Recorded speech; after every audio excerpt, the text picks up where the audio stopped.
here and in the now, I have arrived. I am home in the here and in the now. I am solid. I am free. I am solid. I am free. In the ultimate I dwell. In the ultimate I dwell. One more time. Let's try if we can come back to our breathing and just relax. Just relax, relax. Like a flower. Learn to be fresh. When we relax, we establish ourselves in the here now, not wandering, and we feel light in our body, light in our spirit. And just relax any tension and just enjoy the feeling of rest and at ease, okay? I have arrived. Song number 1. I am home in the here and in the now. I have arrived. I am home in the here and in the now. I am solid. I am free. I am solid. I am free. In the ultimate I dwell. In the ultimate I dwell. Okay, how about song number 2? I think you might have learned that song. Yesterday you learned how to breathe, right? And be friend with our breath and learn to rest. We have a long school year already, so this time is for us to see how we can rest, even for a few minutes, okay? And if any children you want to come up here and sing with us, we invite you to be a flower, a mountain, yeah, the earth and the space, okay?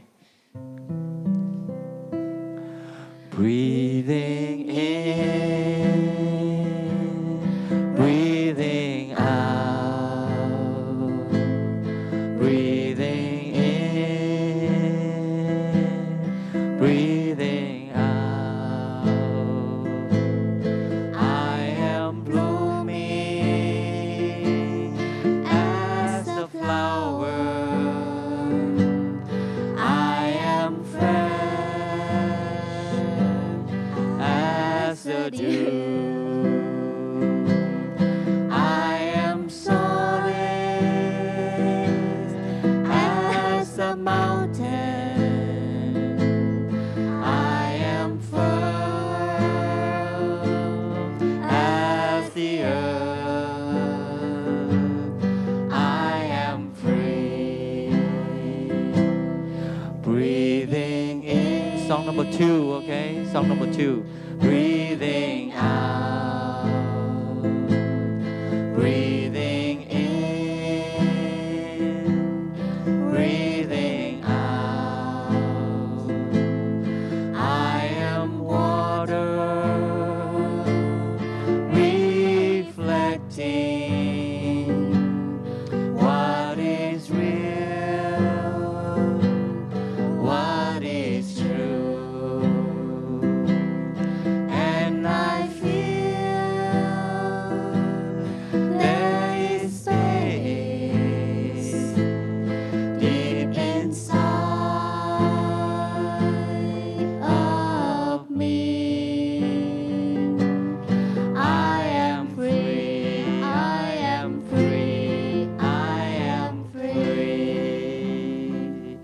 wonderful. Give the children some flower.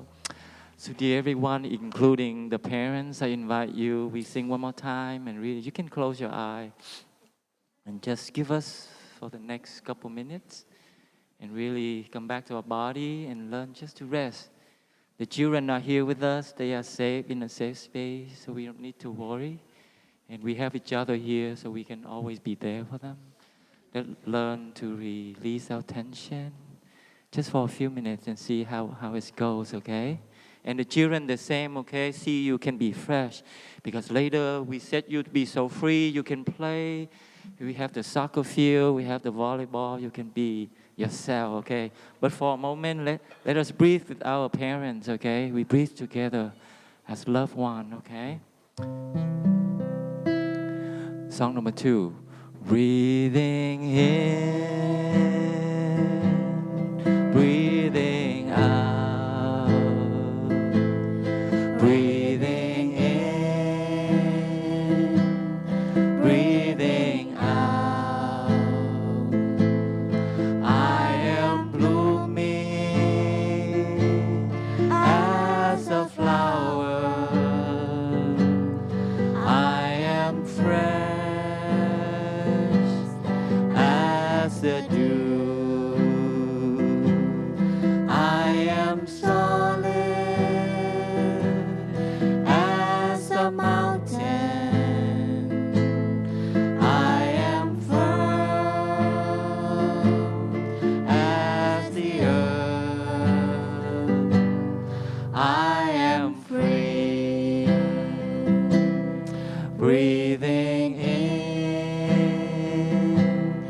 breathing out. Breathing in, breathing out. I am water, reflecting what is real, what is true. And I feel there is space deep inside of me. I am free, I am free, I am free. Yeah. How you feel? How do we feel? A little better, right? Okay. We just like a fan. When we learn to stop, decompress, let the fan slow down. Maybe a few seconds, then the fan will completely come to a stop, and we do the same.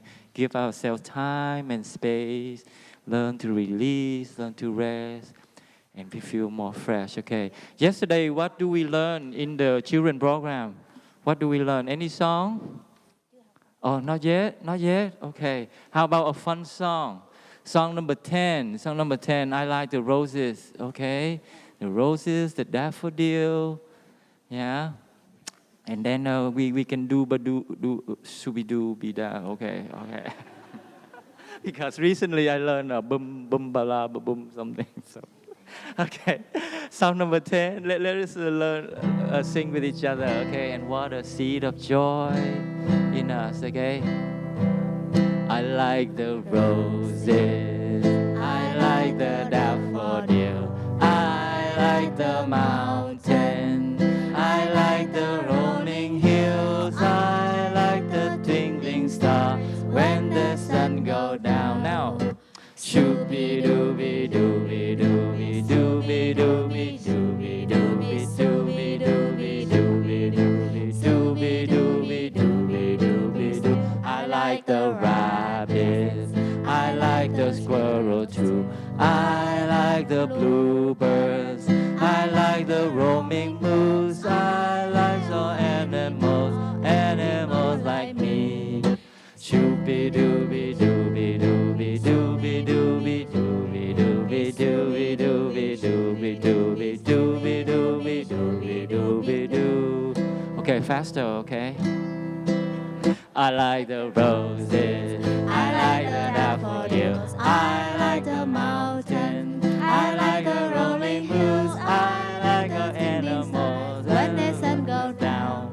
Sooby dooby dooby dooby sooby dooby dooby dooby sooby dooby dooby dooby sooby dooby dooby dooby doo. I like the rabbits, I like the squirrel too. I like the bluebird, I like the roaming moose. I like all animal like me. Sooby dooby dooby dooby dooby dooby dooby dooby sooby dooby dooby dooby sooby dooby dooby dooby doo.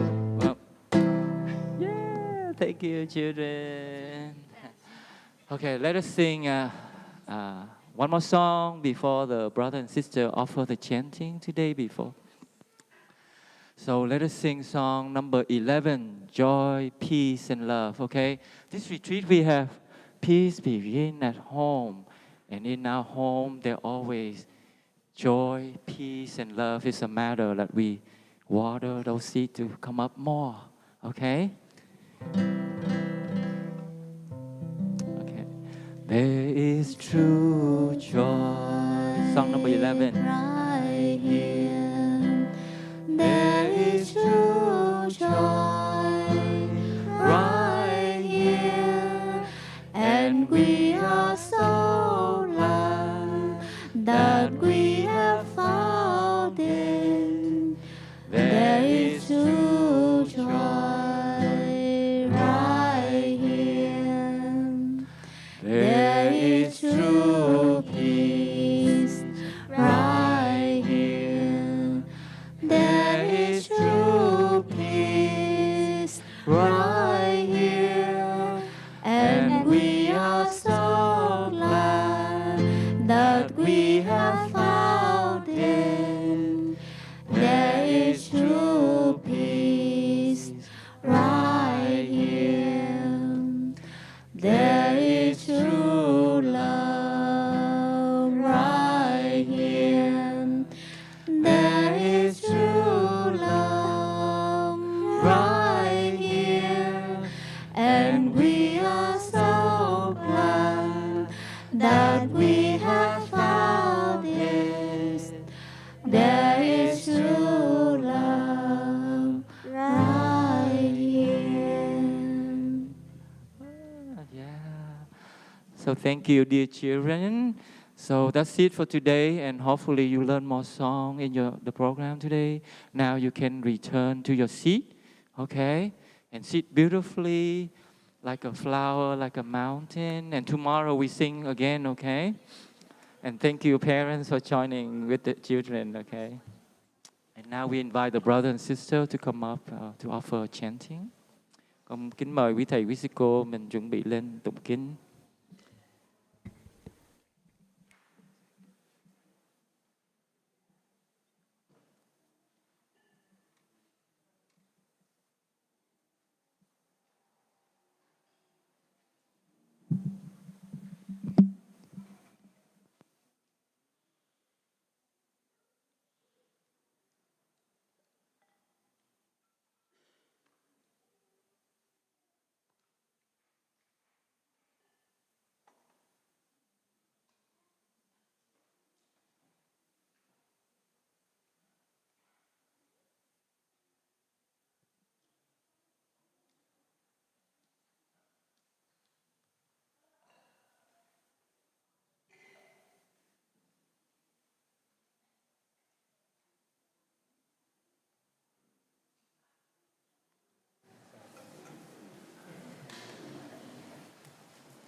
Ok, thôi hôm nay mình đứng hai bên đi. Mời quý sư cô đứng bên này cũng được, bên này.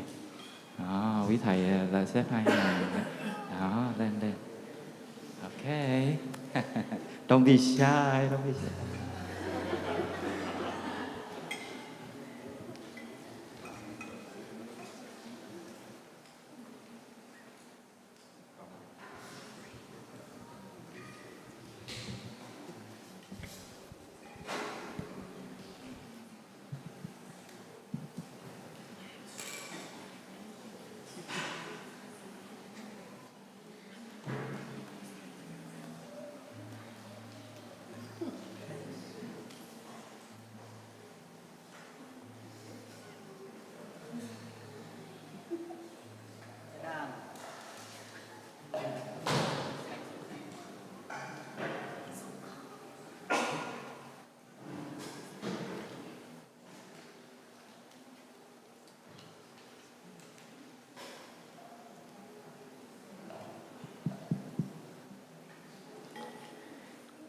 So, good morning, everyone. First of all, we would like to thank everyone to come and practice with us, with the monastic brother and sister at Phuket Monastery, especially the younger one. Can you sit back beautifully, beautifully, and we will. Monastic brothers and sisters, they will have a special offer. They're chanting the name of the Bodhisattva, the name of the Bodhisattva of deep listening, love, and understanding. When we sit beautiful and let the chanting penetrate into our body and nourish our body and our mind. Let the chanting water the seed of love, understanding, and awakening in our heart and in our mind. And then we will use that kind of energy to heal ourselves. That energy also help and nourish ourselves and heal ourselves. And let the chanting water that energy in us, the energy of love, the energy of awakening in us. And also let the chanting heal in our mind and our body. And then we will use that energy to send to our Mother Earth, to send to the world. And we hope our home, our Mother Earth, will be peaceful and happiness. So, are we ready?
So good morning, everyone.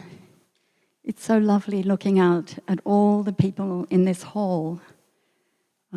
It feels like we are one body, one organism.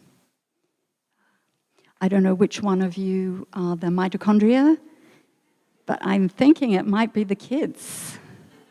So, dear children, I'd like to invite you up here around me because I'd like to tell you a story.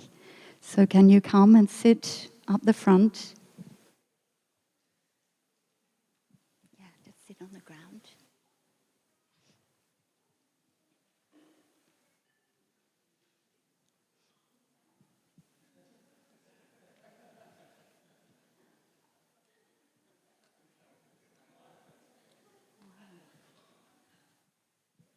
Wow, this is lovely. A whole lot of little one-celled organisms. You have no idea how delightful it is to look into all your little faces. Yeah, it's like each one of you is a little sun or a little flower just radiating, blossoming. So thank you for coming. You know, the chant that we just chanted was about Avalokiteshvara, and she's a bodhisattva of great compassion. A bodhisattva is a really evolved, spiritually evolved being with great spiritual attainment. And there are many different pictures, many different ways that Avalokiteshvara is represented. Maybe you've seen some images with 1,000 arms, 1,000 arms with 1,000 eyes on each palm, because she can see everyone. She can see all the pain and suffering in everyone, as well as all the joy and happiness. And another picture of, another representation of Avalokiteshvara is holding a vase, a kind of picture of the nectar of compassion, and she's pouring it out. She pours out the nectar of compassion, and that compassion touches everybody. That compassion includes everybody. Her heart is so big. So if we ever feel distressed, if we ever feel upset, sad, or angry, we can call on Avalokiteshvara, just like we did now. We called her name in order to heal ourselves, take care of ourselves, take care of others, like your family, take care of everyone in the hall, and take care of everyone all around the world who is suffering, all beings, not just people. So she is a very special bodhisattva, and I think that we all have some of her in us. We're all part-time Avalokiteshvaras, right? You also have a big heart and the capacity to understand others. So she has the capacity of deep listening, to listen deeply to people, and the capacity of great compassion. So when we listen to someone, we start to understand them. And when we understand them, our heart opens and we can have compassion for them. And that includes ourselves. It's not just something for others. We need to listen to our own pain, our own sadness, obviously also our own joy and happiness. And I'd like to tell you a story about when I was in first grade. Any of you in first grade? You're going to second. You're going to third. So not many in first grade.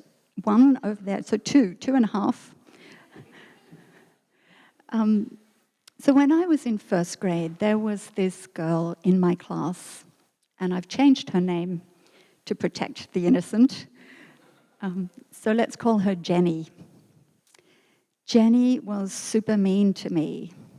I didn't know why, but she always said very nasty, very mean things to me, very hurtful things.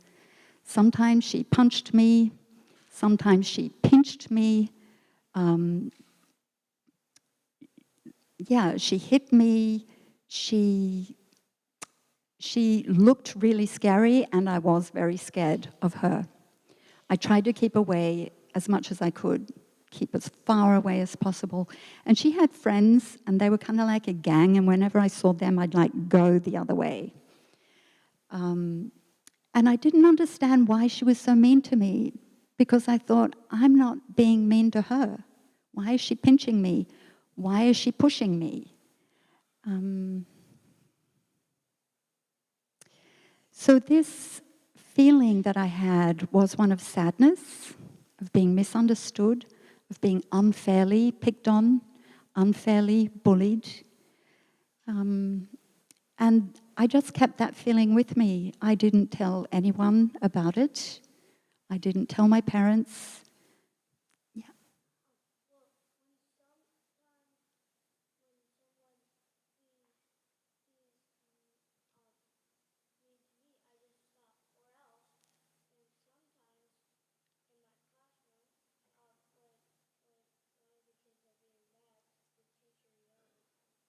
Okay.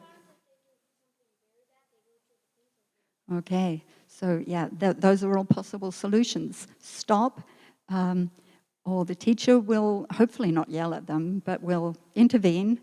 And if it's really bad, they'll get sent to the principal's office. Yeah, well, those are some ways. But the best way is that we ourselves start to look deeply into that person and that person's situation, their home life.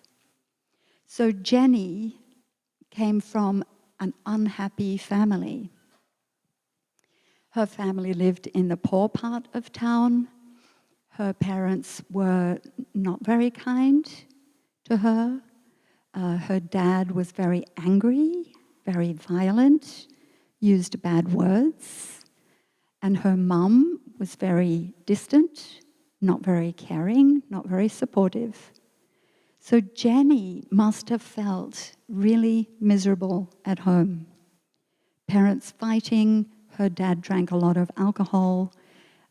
I don't know what else happened to Jenny. Maybe some other bad things happened. But she, in a minute. Okay, you're wondering how I know that? Good question. No. So I solved the riddle to this story after I started learning about mindfulness and looking deeply, stopping and looking deeply. Because everything has a reason. Hang on a sec. Everything has a reason. Somebody's not just mean for no reason. So when I got old enough to look deeply, to look back into that situation, I realized that Jenny was suffering deeply. Nobody was cuddling her. Nobody was listening to her when she was upset. No one was comforting her. And then she was afraid of her dad and afraid of the violence at home.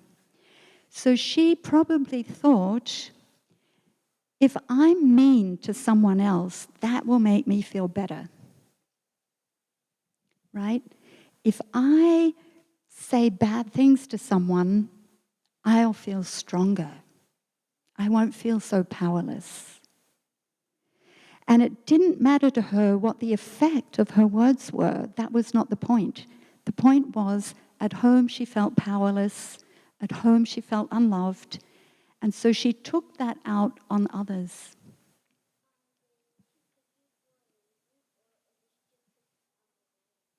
That's such a good question. I was wondering myself, did she pick me for a reason or did she just pick a random person? I don't know. Yeah. Good question. I'm still wondering that. So how many of you ever feel that? How many of you ever feel misunderstood by people at school? Yeah, hands up, nice and tall. Okay. And how many of you feel misunderstood at home? Hands up. Your parents or whoever you're living with doesn't understand you and they get angry with you. Yeah. Does that hurt? How does it feel? Can you give me a word to describe how you feel? Thumbs down. Is there a word for that emotion?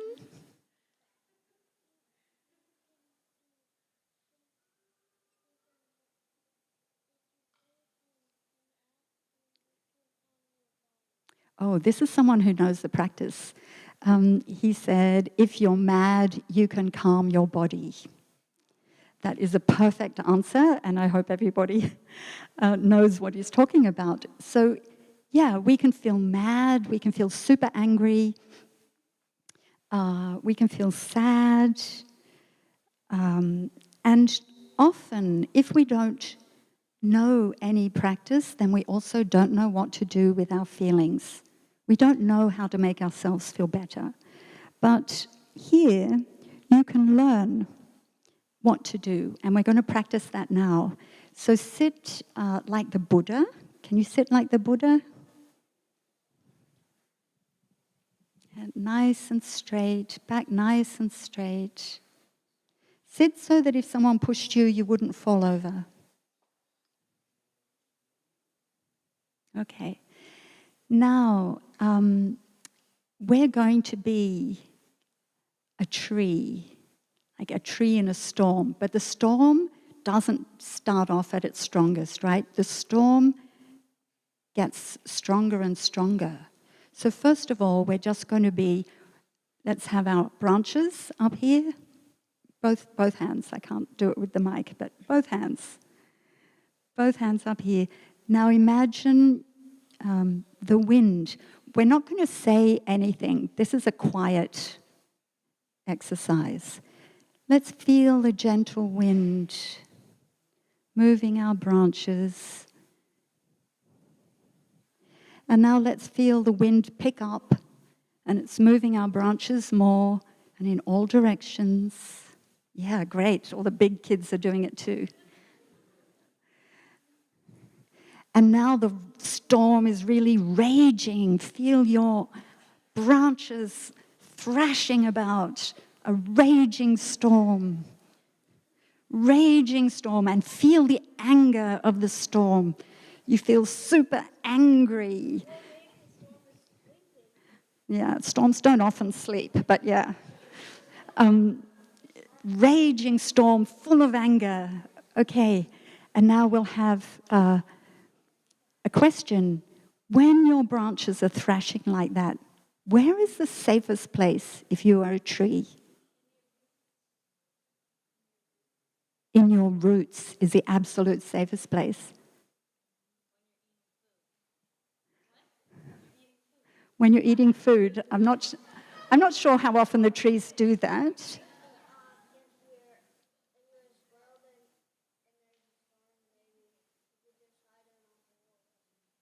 Yes, if you're a squirrel, you can hide in the hole. In your roots? Okay.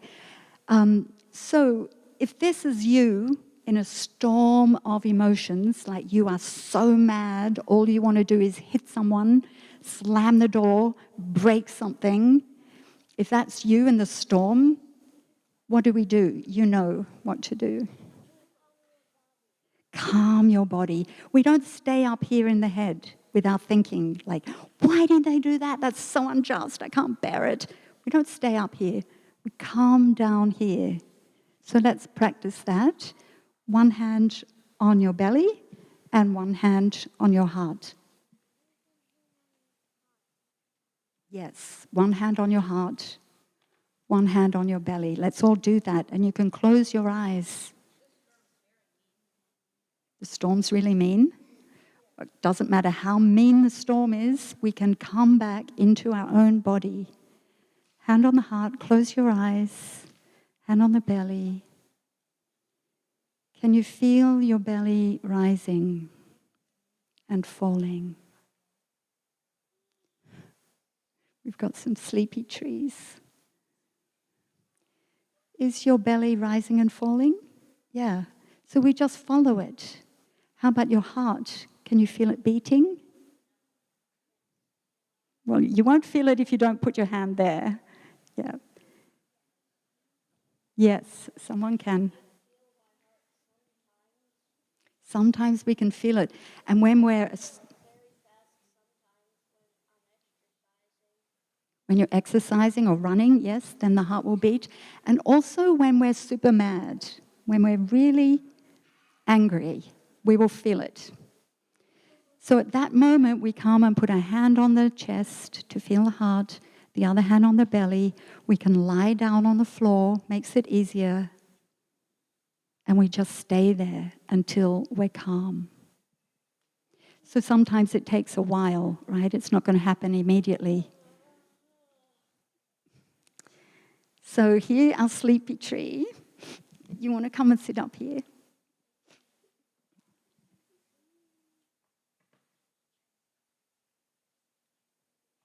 So sleepy tree, would you like to demonstrate what we do when we're really mad? Yeah.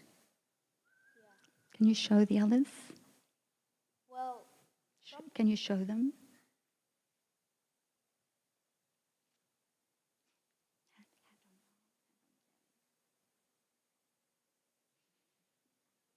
That's it. And then what do? Close your eyes and Lay down and breathe. Just follow the breathing. Yep. Perfect. Perfect. I think you're going to be practicing more of that in your children's program. So the safest place in the storm is to come down into the trunk or down into your roots. Don't stay up in the branches. And find a quiet place. Go away. Don't say anything. Find a quiet place to do what Sleepy Tree just showed us. Okay, so thank you, everyone. You can go out now and play with your children's program.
Brother Ocean, can we have a bell?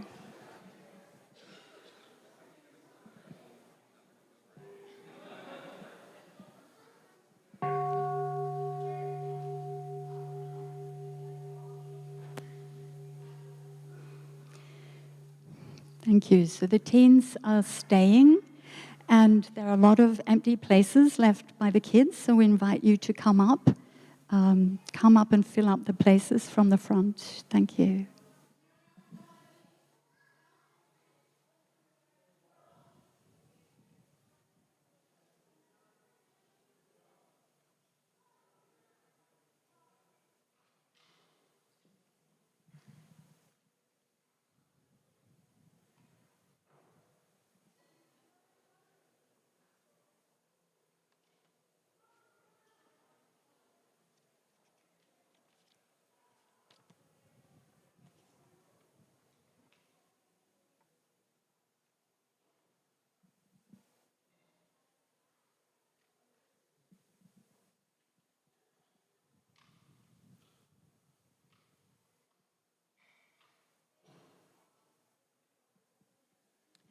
While we're waiting for the kids to exit the hall, we can all come back to our breathing.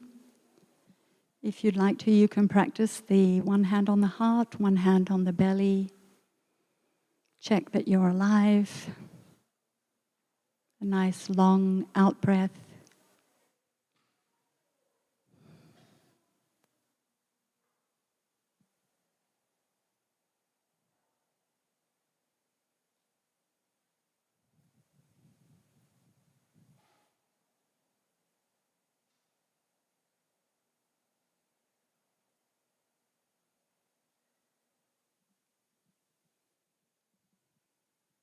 So thank you, everyone. So that was, I think, the most challenging part of the talk today. I hope the rest goes more smoothly. The next part of my talk, I'd like to speak to the teens. But we all have a little kid inside us and a teen and everything we've ever been at any age. So hopefully this will also speak to all of you.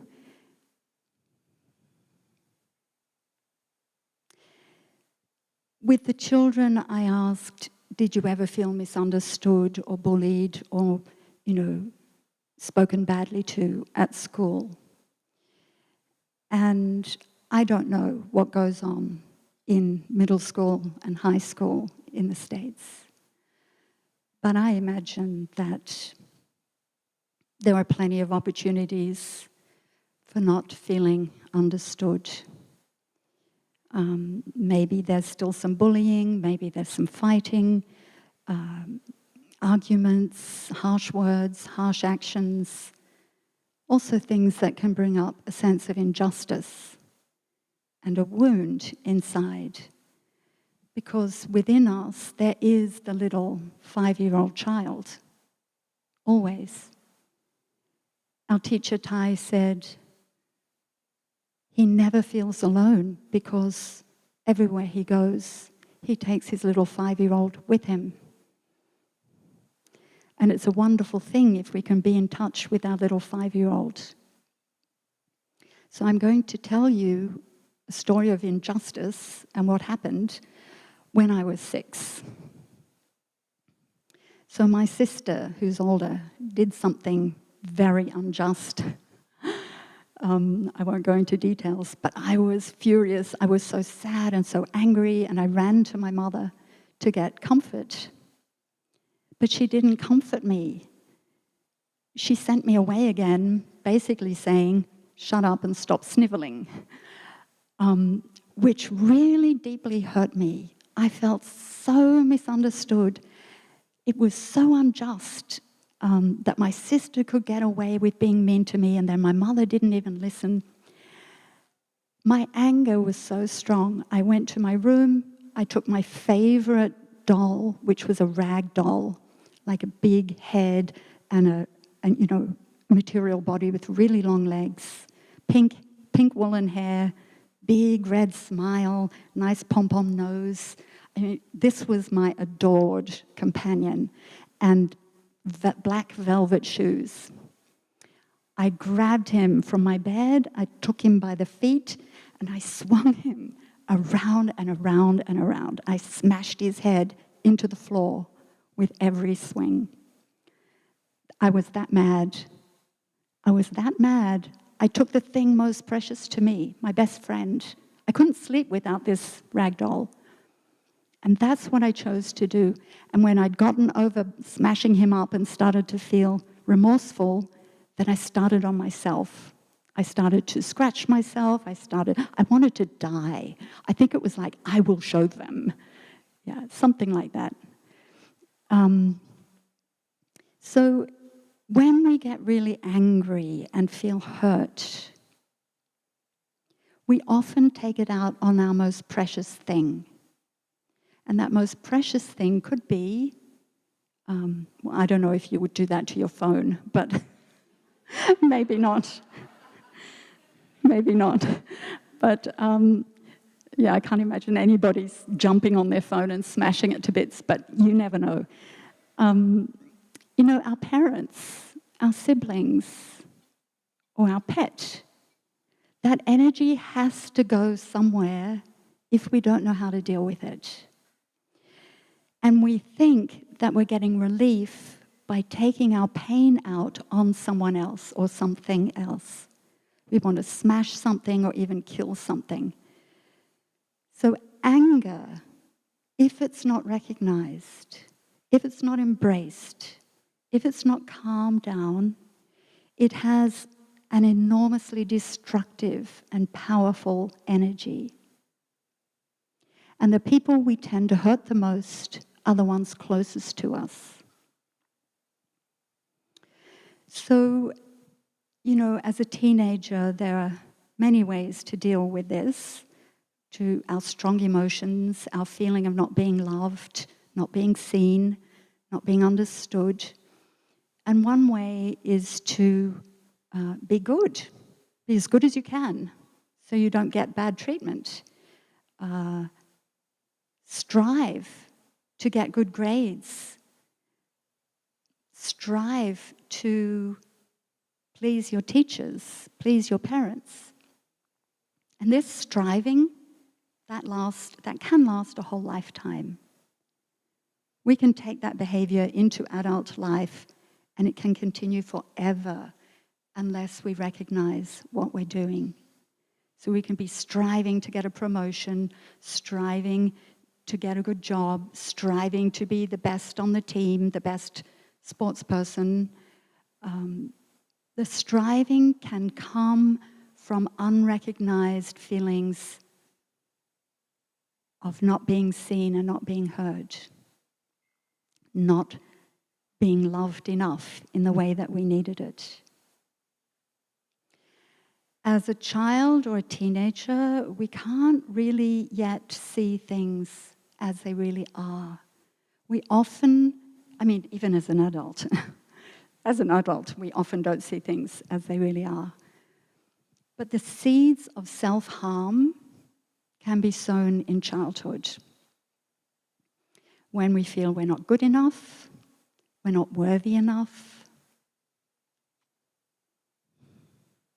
we can either start striving to get rewards, to get approbation, to be valued, or we can try to escape, and a very easy way to escape these days is on our phone or on the internet. But your phone and the internet are actually not your friend. It might seem like it. It might seem like instant relief to get lost in something, to get distracted, to spend hours scrolling, to binge watch, to keep up on TikTok, what's happening. It might seem like that's my friend, that's my way to relieving the pain I don't want to recognize. So we can develop some bad habits like that of running away into another world. But we're not addressing the self-doubt, the self-loathing, the isolation that we might be feeling. That is not addressing it, that's covering it up. And there are many other ways to cover up. Drugs, alcohol, doing dangerous things, eating. Eating is something I think we can all relate to. Go to the fridge, what can I eat? Our teacher Tai, he said, people think that with their phones and their internet connections, that they're getting in touch with others, they're staying connected. And Tai said, one retreat, I don't have a phone. I don't have a smartphone or a mobile phone. But I don't feel out of touch with the world. It's quite profound. We don't need a phone to feel in touch with the world, with others, and definitely not with ourselves. So the way to feel connected, to end the loneliness, the isolation, the sense of not being good enough, not likable enough,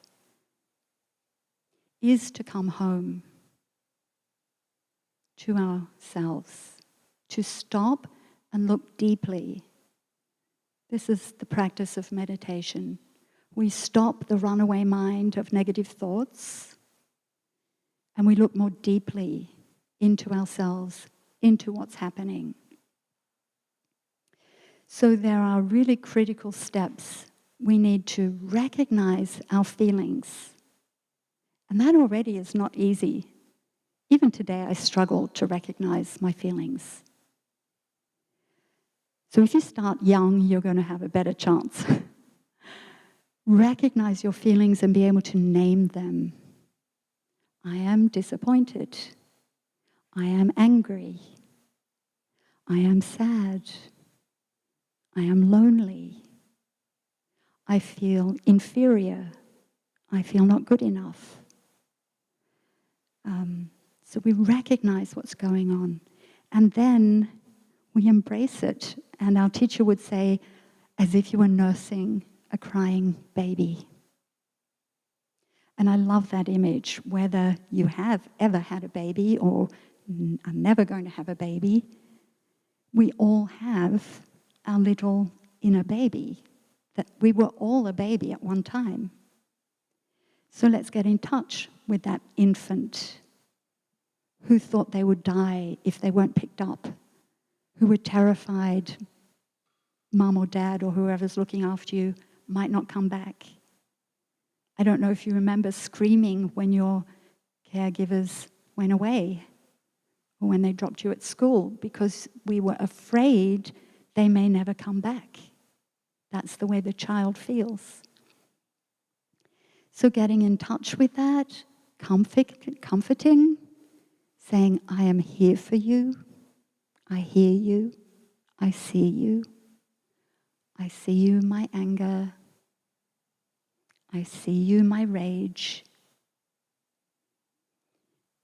Let me calm you down. Together we will calm down. This is the way to heal. This is not the same as checking emails, chatting, scrolling, posting. This is the opposite of that. This is coming home to take care of what's at home in me.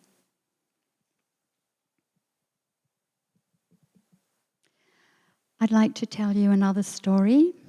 So my childhood wasn't all bad, but it's kind of sounding like it. One day when I was a teenager, I was speaking to my mother, kindly for a change, and I think that prompted her to open up and tell me, you turned awful when you turned 13. Yeah, you get what that means? Before you used to be nice, but since then, since you turned 13, you're not nice anymore. I was devastated. That was like a knife in my heart. I felt so unloved, so rejected, so not understood, so not seen for the absolutely beautiful person that I am. I thought I was just being normal, but apparently not. So through my teenage years, I became very argumentative. I spoke back to my mother. So I only lived with my mother.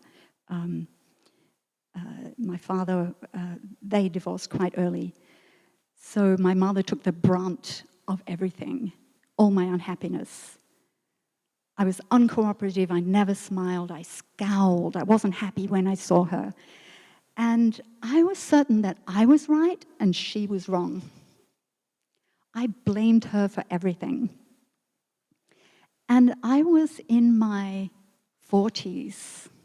Can you imagine that? Decades later, when a nun in a monastery asked me, well, how was it to live with you when you were a teenager?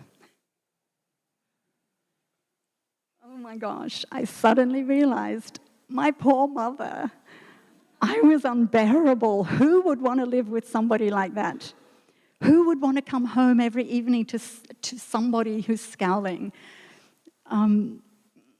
Yeah, so I was miserable, but I also made my mother miserable, and I didn't understand what was going on until much later in life when I was able to look more deeply, thanks to the practice. Thanks to the practice.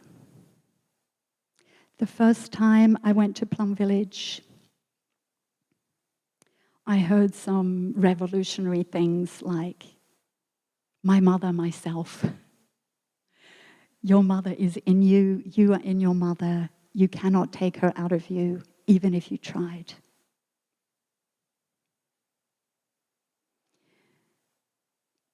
Your father is in you, you are in your father, you cannot take him out of you, no matter how much you try. I didn't really like that idea when I first heard it. because I had built up such a negative image of my mother.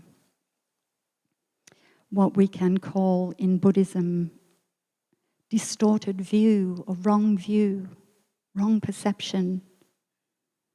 I didn't see all of my mother. I just saw the bits through the eyes of me as a suffering teenager. So in Plum Village, I was encouraged, I was given homework, we were all given homework, to make a list. Good things, the positive attributes, the positive qualities, all the strengths of your mother or father, you can choose one, and then all the things you don't like, their weaknesses, the things you wish they didn't have. Well, I really struggled to find some positive things. My negative list was already really long, and I had to really force myself to look for the positive, to see the positive in my mother. So if that happens to you, we can look inside ourselves to see what do we like about ourselves. Oh, I'm good at this, I'm good at that, I'm really talented in this thing. Oh, I'm quite kind, people like me. You know, where did that come from? It didn't come from me. I inherited all of that. My love of poetry, my love of art, my love of music, it didn't start with me. It came from my mother. So when I started to see the strengths in me were not mine, I started to realize my mother also had those strengths, so I wrote them all down. Thai said to us, once we realize the interbeing nature, that we and everything else is all connected, especially we and our parents, biological or adopted or both. We are. They are in us and they manifest through us in ways we can learn to recognize. And the weaknesses we can learn to transform. And the strengths we can embrace and celebrate. So I started to make a list of all the things I was grateful to my mother for, which was another piece of homework we were given. So I hope you're understanding that the homework I got is also homework I'm giving you. Good, smart audience. Yeah. So what am I grateful to my mother for? And I started a list with the basics. Thank you for giving birth to me. Thank you for feeding me and keeping me alive. Thank you for making clothes for me. She sewed clothes. I mean, I can't sew. She sewed all our clothes. Thank you for looking after me when I was sick. Thank you for driving me to school and picking me up. Thank you for cooking dinner every night. Thank you for making my bed. Thank you for washing the clothes. Thank you for keeping the house clean and tidy. All those things I took for granted. When I was a kid or a teenager, I didn't appreciate any of that. I thought it was normal. That's what mothers do. That's what they're meant to do. And it was only when I was, I want to say forced, but that's not very compassionate. Only when I was invited to look more deeply could I see that all those things I took for granted were expressions of her love and care.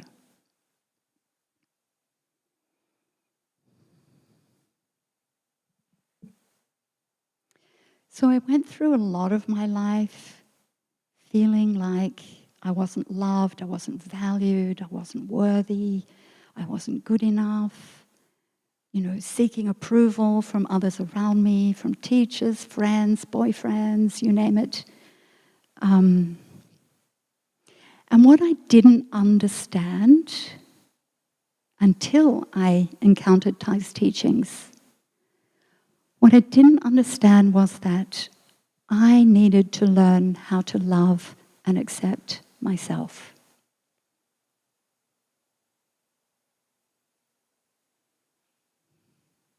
Stop looking outwards for love and acceptance. It can never fill the void. If we keep looking outwards, we will remain like an empty pot looking for a lid. But we can be the lid to our own pot. We need to learn how to love and accept ourselves. And that means also recognizing the things we don't like about ourselves, and instead of trying to push them away, embrace them.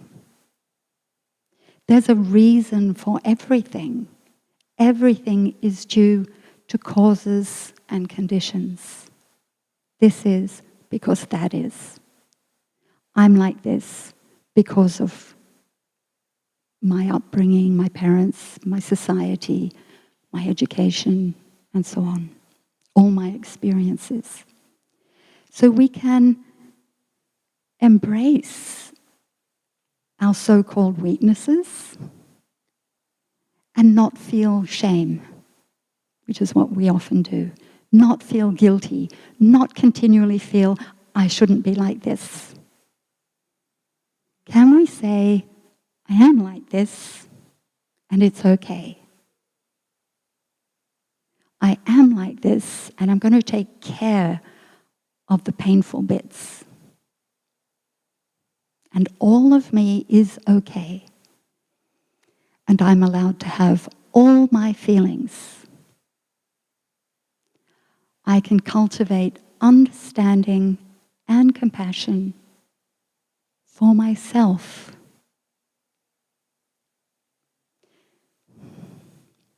And this is a lifelong practice. It's not something we just get and then it's good. I mean, maybe, but not for me. Let me know if someone's managed.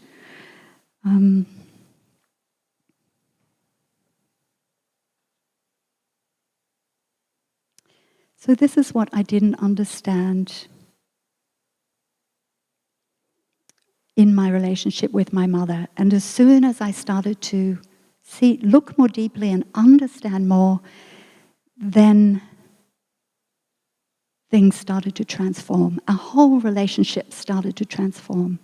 Where there was anger, hurt, misunderstanding, it developed into love and caring and understanding,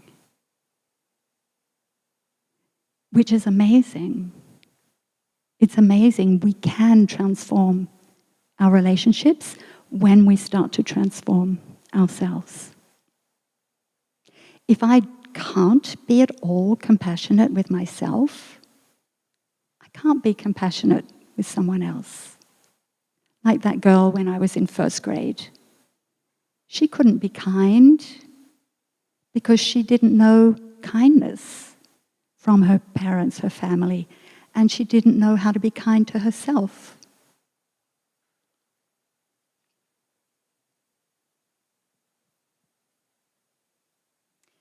I'd like to share something on the whiteboard.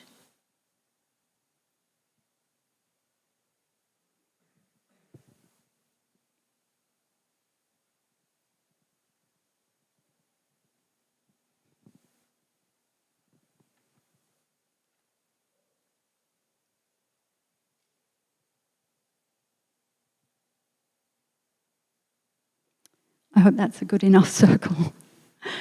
So if this is us, this is us. What's that? If this is me, what's that? A seed. Good guess. In another diagram, it would be a seed. feeling? Another good guess? What we know about ourselves. So this is me, and this is what I know about myself. It's not much. And half of what I know is not true. If I know I'm unworthy, I'm not good looking, I'm not cool, I'm not smart, I'm not whatever, that's not what we know about ourselves. That's just untrue. What we know about ourselves is very little. And that's why we're here to practice, to find out more and more about ourselves, to gain better understanding. So one way of doing that is to look at where we've come from. If this is us, everybody had two parents. Whether you know them or not, whether you're adopted or not, everybody had two biological parents. And they also had two parents each. All different sizes, obviously. And they had parents.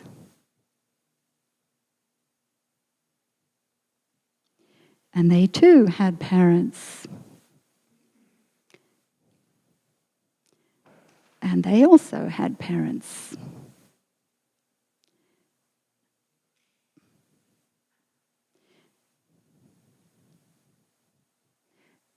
And so on, back to beginningless time.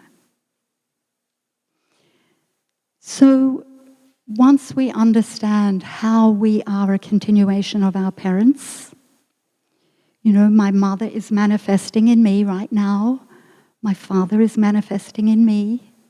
I can recognize now the qualities I've received from both of them, the beliefs, the values, the skills, the talents, also the not so helpful habit energies, the weaknesses, the traits I'd like to transform. All of those have come down to me from my parents. But they also received the same things from their parents. So my grandparents are also in me. And so on back through the generations. And whatever happened along the way is also being passed down.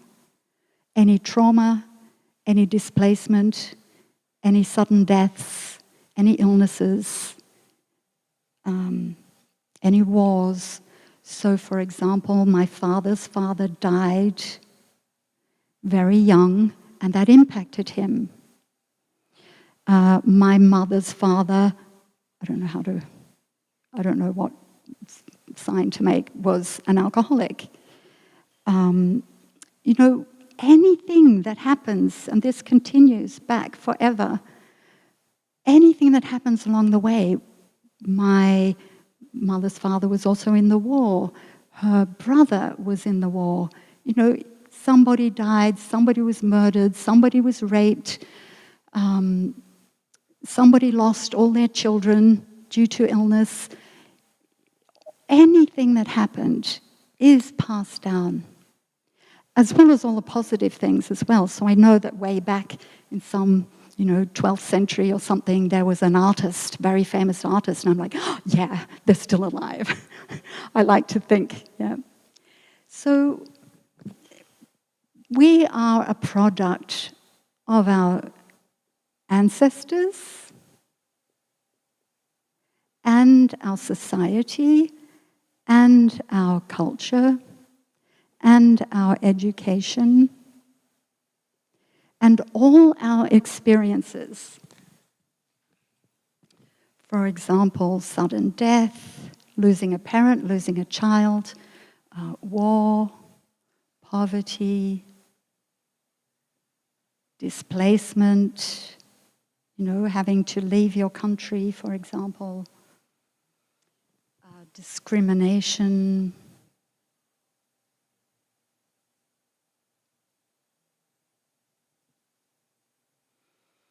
and so on. All of these things determine who we are today. And all of these things have been working through the generations to determine who we are today. So what we can see is that we are not separate. There is no separate self. We are not separate from our parents or our grandparents or our great-grandparents. No matter how much any of us might want to cut out somebody in our family, it's impossible.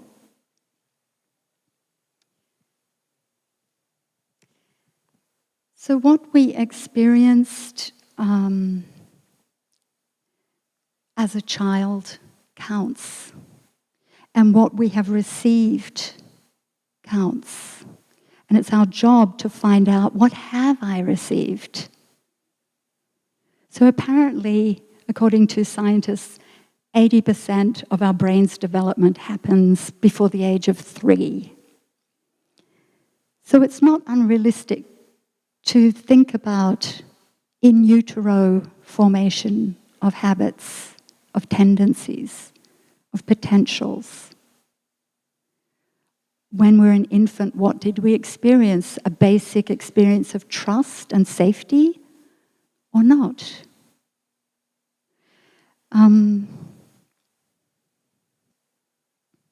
So Thai encourages us in a retreat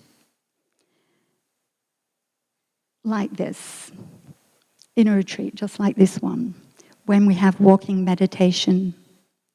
We can imagine, we can visualize our parents. Take one by the hand or take two by the hand, mum and dad.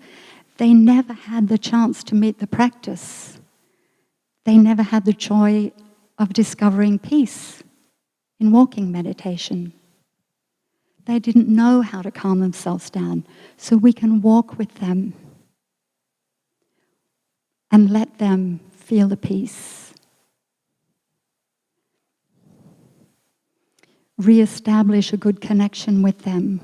We can do for them what they may not have been able to do for us, whether they're alive or not.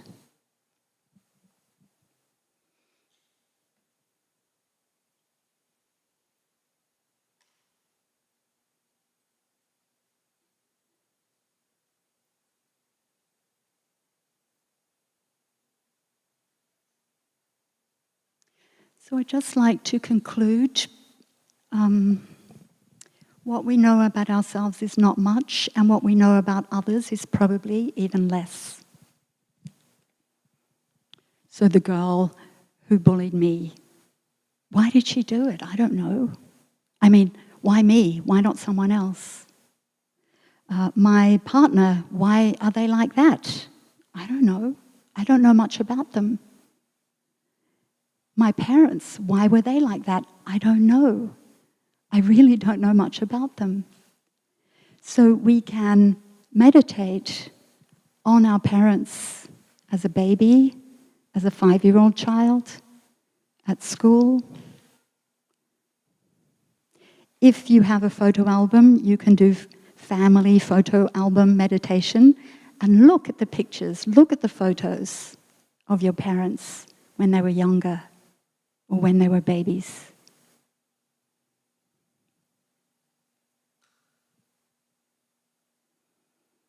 We can look into our hands. If you look right now at your hands, just have a look.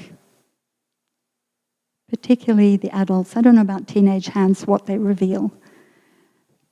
But do you see that these hands are not yours? Have a look. Whose hand is this? Is it my mother's, my father's, my grandmother's, my grandfather's? So I know I have my father's hands, and I don't want to be disrespectful, but his hands were pretty stumpy, stumpy fingers, a little bit puffy, and I have the same hands. They're not mine. They have come down to me. We can connect with our parents in ourselves.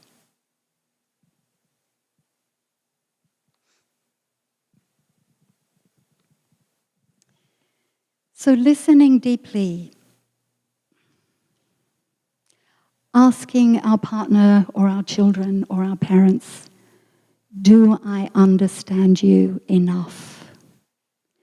This is the role of Avalokiteshvara, understanding in order to have compassion, deep listening, being present.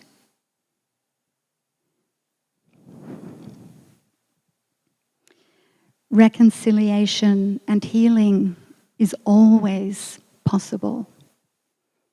Whether the person we want to reconcile with is still alive or not, whether we live with them or not, it's always possible, and we can do it on our own. When I started to do this work, my mother had no idea. She wasn't doing the same thing, and yet reconciliation was possible. Transformation is possible. We can gain more understanding the more we look deeply. And when that happens, compassion arises naturally for ourselves and for others.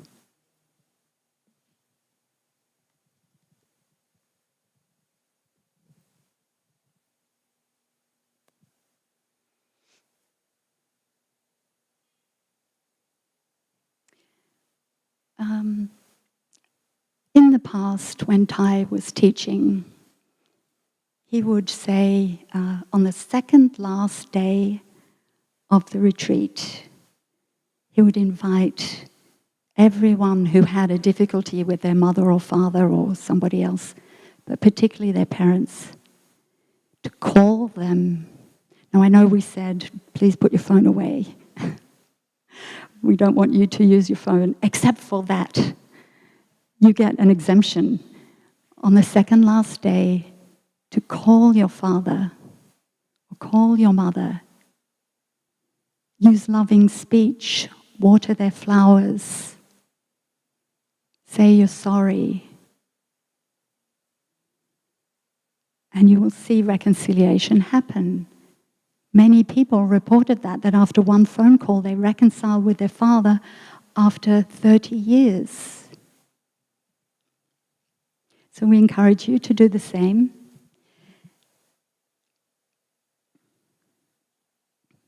And we also would like to let you know that tonight there'll be a presentation on the process of beginning anew. The teens, I think you'll have this separately.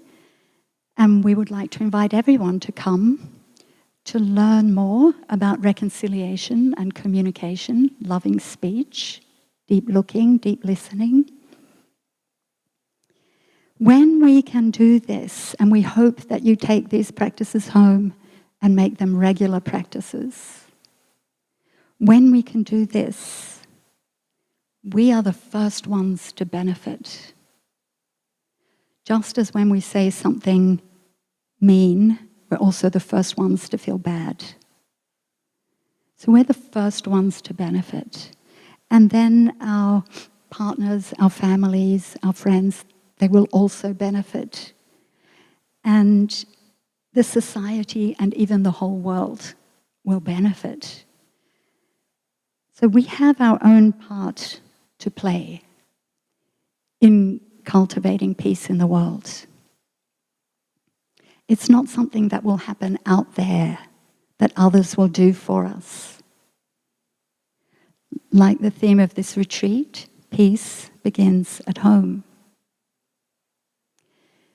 So if we cultivate understanding and compassion for ourselves and for others, we can change the world.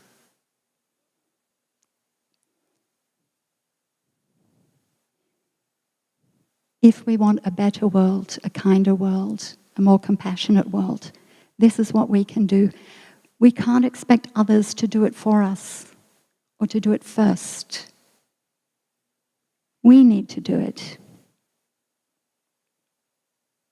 So I'd like to leave you with that encouragement, and thank you for your attention today.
Please take a moment to unfold your legs and massage them.